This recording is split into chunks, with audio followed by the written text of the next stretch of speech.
한 절 여러분들이 한 절 교독하겠습니다. 예수께서 즉시 제자들을 재촉하사 자기가 무리를 보내는 동안에 배를 타고 앞서 건너편으로 가게 하시고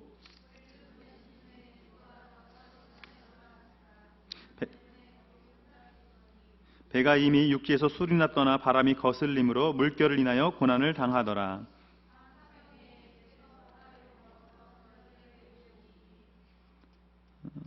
제자들이 그 바다 위로 걸어오심을 보고 놀라 유령이라 하며 무서워하여 소리 지르거늘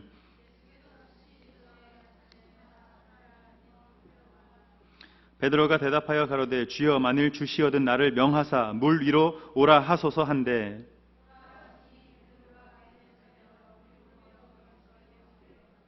바람을 보고 무서워 빠져가는지라 소리질러 가로되 주여 나를 구원하소서 하니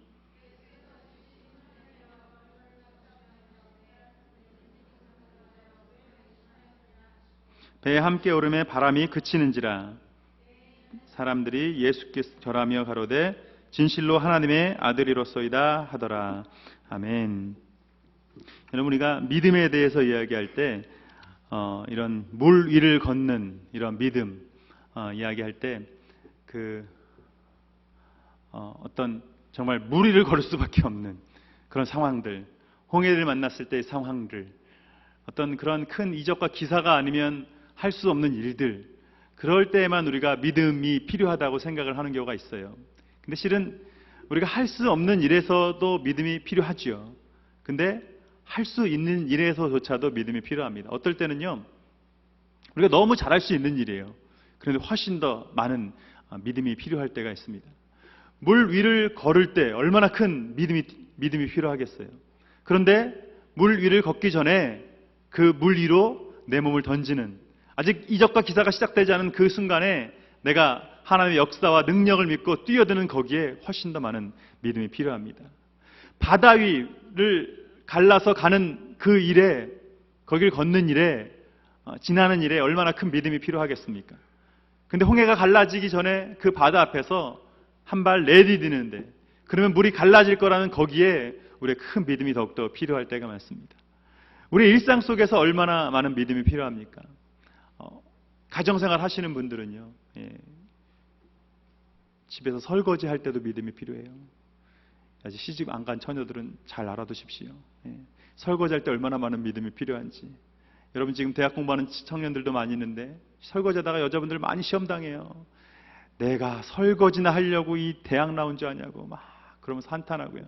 또 라이드 하시는 분들, 자녀들 라이드 한 사람들은 내가 이 라이드나 하려고 내가 공부하고 우리 부모님이 나를 이렇게 귀하게 키운 줄 아냐고 스스로 막 그냥 한탄하면서, 그러면 시험 들기가 쉽습니다.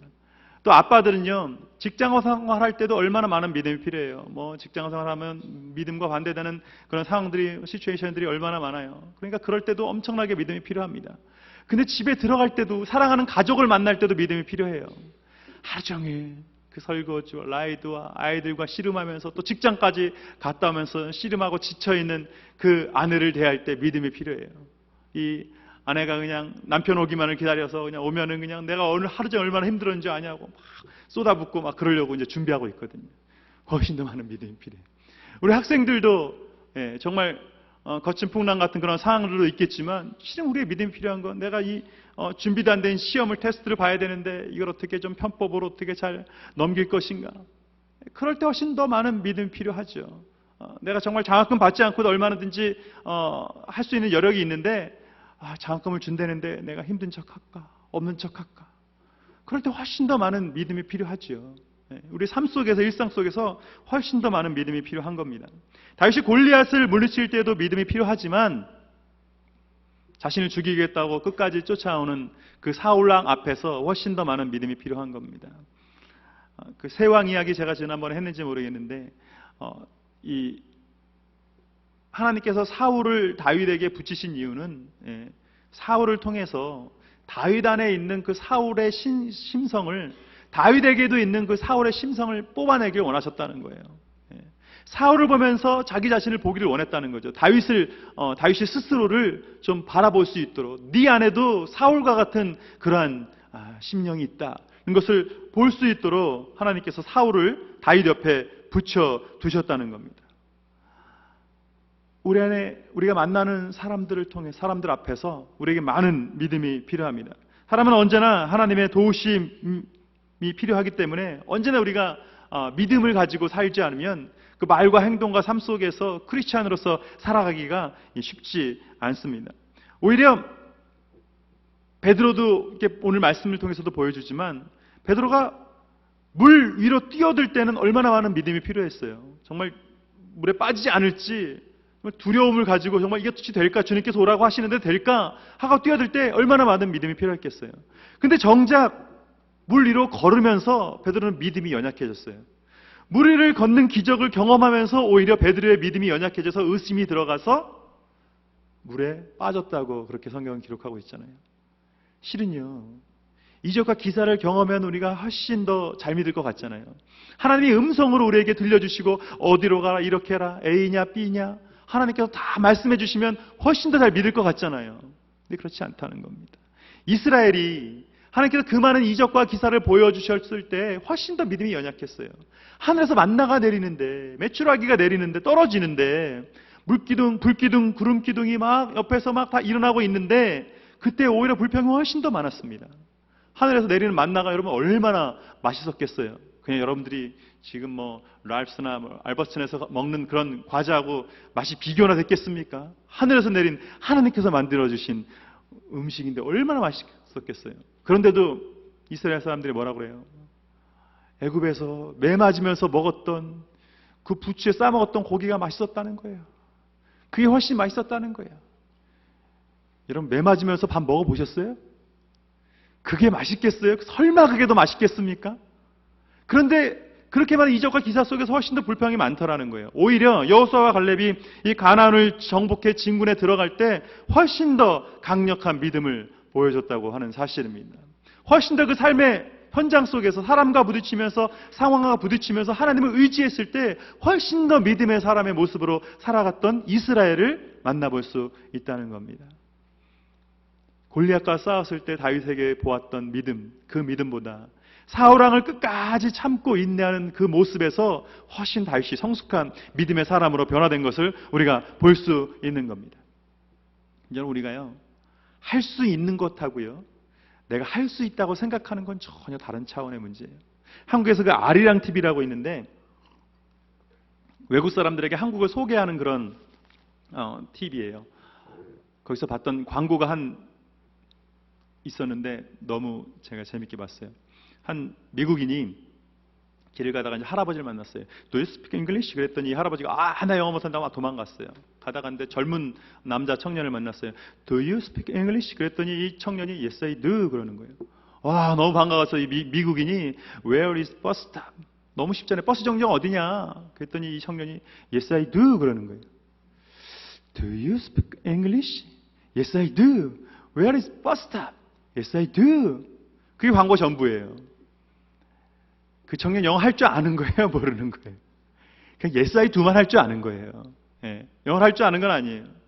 여러분, 내가 할 수 있는 거 하고요, 할 수 있다고 생각하는 건 전혀 다른 차원의 문제입니다. 베드로는요, 할 수 있다고 생각하고 뛰어들었어요. 근데 끝까지 하지 못했어요. 주님을 끝까지 의지하지 못했어요.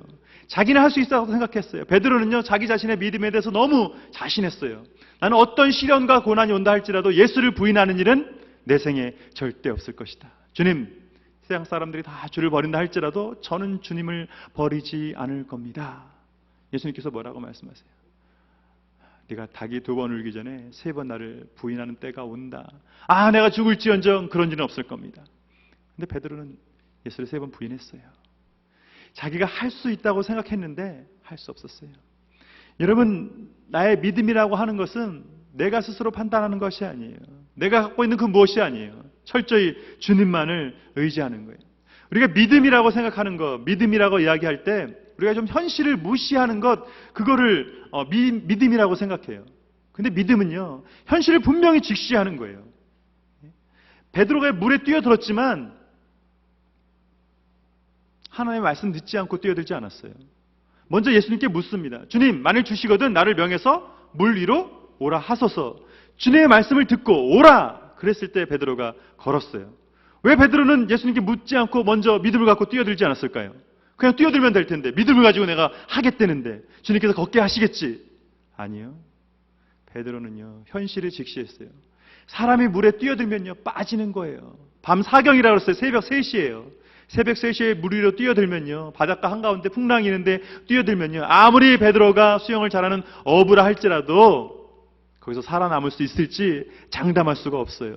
그래서 베드로는 먼저 주님께 확인합니다. 주님이시거든 나를 명하서 오라 하옵소서, 오라 하십시오. 그 말씀 듣고 뛰어들었어요.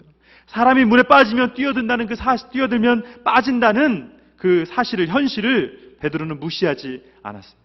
마귀가 예수님을 시험하잖아요. 만일 네가 하나님의 아들이거든 높은 성에서 뛰어내려라. 네가 하나님의 아들인데 하나님께서 천사를 보내서 너를 받쳐주지 않겠냐.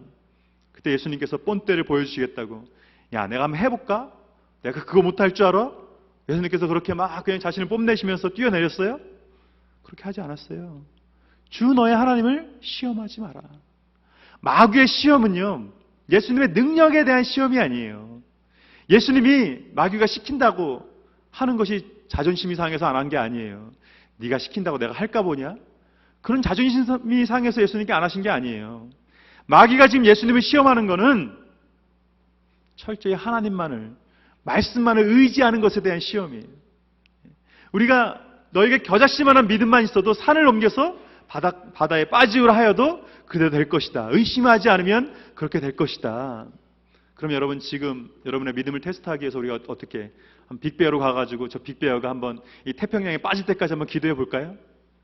그건요, 하나님을 시험하는 거예요. 여러분, 그런 기도를 할 필요가 없어요. 그런 기도를 할 필요가 없어요. 예수님을 지금 시험하는 마귀의 시험은 뭐냐면 이유 없이 하나님을 테스트하는 것에 대한 시험이에요. 하나님의 세계를 인정하지 않는 것에 대한 시험이에요. 여러분, 사람이 물에 빠지는 것을 무시하지 마세요. 물을 무시하지 마세요. 거친 풍랑을 무시하지 마세요. 함부로 내가 다 이길 수 있다, 무모함으로 덤벼들지 마세요.